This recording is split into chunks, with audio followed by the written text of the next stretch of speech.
बुलिला bulldozer भांगिला घर जबरदखल उच्छेद बेले police जनता मुहामुही बरगढ़ सहर स्थित गंगाधर नगर केनाल अंचल रे जबरदखल उच्छेद करुछि प्रशासन।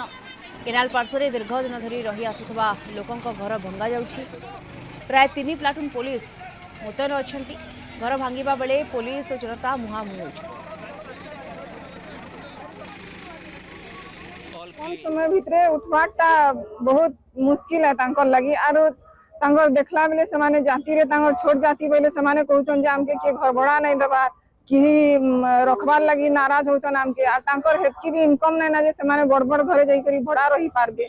तो सेथिर लगी आरो एते कम समय देइछन आरो जेते बेले माने प्रशासन निके भी रिक्वेस्ट करबार लगी गले जे प्रशासन तांके आश्वासन देइथिला जे नहीं हम तमर थैथान रो व्यवस्था करमु तारपरे जाई करी हमें भंगा भंगी करमु बोली ले समानकर कहबार हिसाब रे तांके किछि भी थैथान रो व्यवस्था नहीं करी कि टाइम भी टिके नहीं देले आ सडन नोटिस दे करी भांगा भंगी करबाटा स्टार्ट कर दउछन।